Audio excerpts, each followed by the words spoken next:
Hi guys, welcome back to my YouTube channel. तो आज मैं बात करने वाली हूँ एक और नए केस के बारे में, जो कि है शांति देवी का केस। अक्सर हमने अपने बुज़ुर्गों से सुना है पुनर्जन्म के बारे में। वो हमें कहते हैं कि इससे पहले भी हमारी ज़िंदगी थी और जब हमारी डेथ होगी उसके बाद हमारा फिर से एक बर्थ होगा नई जगह पे, नए लोगों के साथ। ये चीज़ें सुनने में जितनी ही ईजी लगती है, लेकिन सोचो, अगर आपके सामने एक ऐसा केस आ जाए जहाँ पे ये चीज़ आपको हकीकत में दिखने लगे, तो आपको कैसा लगेगा। 11 दिसंबर 1926 को दिल्ली के एक घर में एक लड़की का जन्म हुआ, जिसका नाम रखा गया शांति देवी। अक्सर हम देखते हैं कि बच्चे 2-2.5 साल की उम्र में कुछ कुछ बोलना स्टार्ट कर देते हैं, लेकिन शांति देवी ने 4 साल की उम्र में बोलना स्टार्ट किया। और जब उन्होंने बोलना स्टार्ट किया तो आप यकीन नहीं मानोगे कि उन्होंने अपने पेरेंट्स को क्या बोला। उन्होंने अपने पेरेंट्स को बोला कि ये मेरा घर नहीं है, मेरा घर मथुरा में है, जो कि दिल्ली से 160 किलोमीटर की दूरी पर है। पहले तो उनके पेरेंट्स ने इस बात को इग्नोर किया। ऐसा अक्सर होता है कि बच्चे कुछ कुछ बातें बोल देते हैं जो पेरेंट्स को लगता है कि ऐसे ही बोल रहा है, तो उस बात को जाने देते हैं। तो उनके पेरेंट्स ने भी जाने दिया। लेकिन जैसे जैसे टाइम बीतता जा रहा था, वैसे वैसे शांति देवी अपने पुराने घर की कहानियाँ अपने पेरेंट्स को सुनाने लग पड़ी थी। उन्होंने अपने पेरेंट्स को बताया कि उनकी शादी ऑलरेडी हो चुकी है और डिलीवरी के 10 दिन बाद उनकी डेथ हो चुकी थी। सिर्फ इतना ही नहीं, शांति देवी ने अपने पेरेंट्स को अपने हस्बैंड की डिस्क्रिप्शन तक दी थी। उन्होंने बोला कि उनके हस्बैंड का फेयर रंग था और लेफ़्ट चीक पे एक बहुत बड़ा काले रंग का धब्बा था। इतना ही नहीं, उन्होंने अपने पेरेंट्स को बताया कि उनके हस्बैंड का कपड़ों का बिजनेस है मथुरा में, जो कि द्वारकाधीश मंदिर के एकदम सामने है। तो ये चीज़ जब वहाँ के हेडमास्टर को पता लगी, तो उन्होंने सोचा क्यों ना इसकी सच्चाई तक जाया जाए। तो वो जाते हैं मथुरा और वहाँ पे वो ढूंढने लग पड़ते हैं शांति देवी के हस्बैंड को। तो काफ़ी ढूंढने के बाद उन्हें केदारनाथ नाम का इंसान मिलता है, एग्जैक्ट वैसा जैसा शांति देवी ने बताया था। जैसे शांति देवी ने अपने हस्बैंड की डिस्क्रिप्शन दी थी, एग्जैक्ट वैसा वो इंसान था। हेडमास्टर शॉक में थे। उन्हें 2 मिनट के लिए इन चीज़ों पे यकीन नहीं हुआ। तो उन्होंने सोचा क्यों ना शांति देवी का टेस्ट लिया जाए। तो वो केदारनाथ को अपने साथ दिल्ली लेकर जाते हैं, अपना बड़ा भाई बनाकर। और साथ में वो केदारनाथ के बेटे को भी लेके जाते हैं, जिस बच्चे के बारे में शांति देवी बात कर रही थी कि उन्होंने एक बच्चे को जन्म दिया था, जिसके पैदा होने के 10 दिन बाद उनकी डेथ हो गई थी। ये टेस्ट था शांति देवी के लिए, ताकि पता लगाया जा सके कि क्या सच है। और जैसे ही हेडमास्टर केदारनाथ और उनके बेटे को शांति देवी के सामने लेकर गए, शांति देवी ने उन्हें पहचान लिया।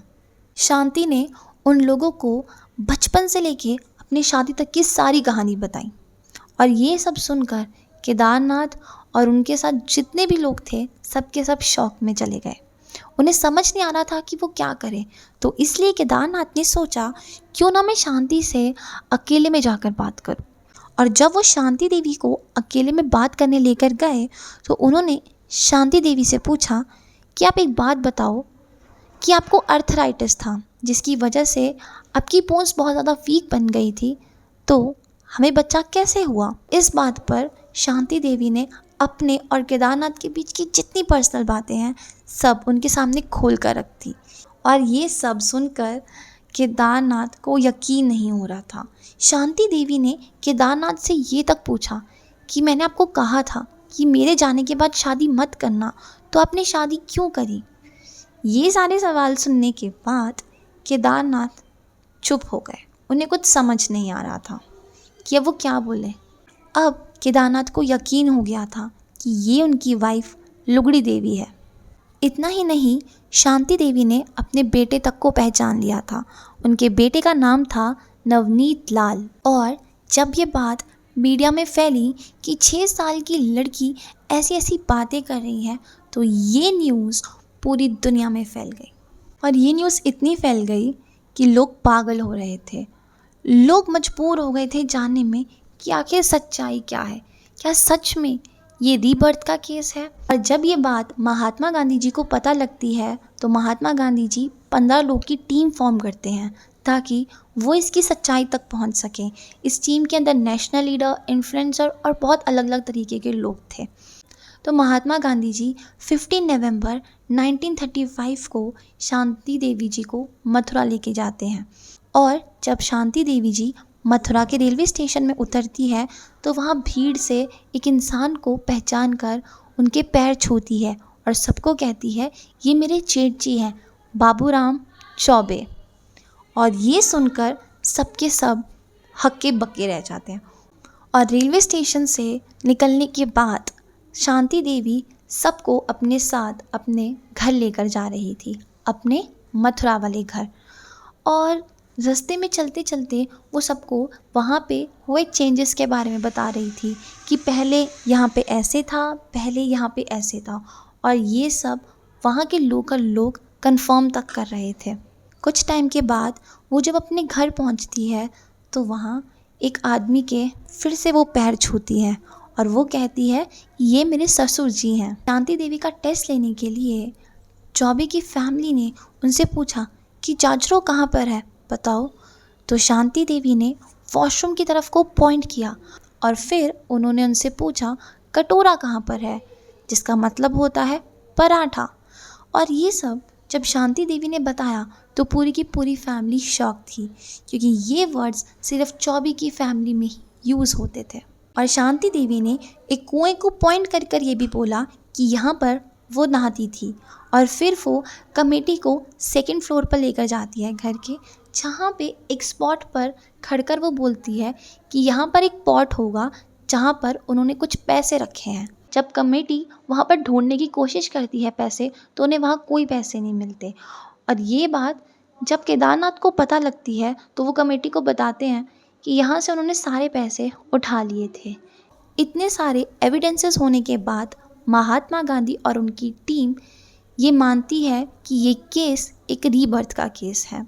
और जब ये रिपोर्ट पब्लिश हुई कि ये केस एक रीबर्थ का है, सबके सब पागल हो गए।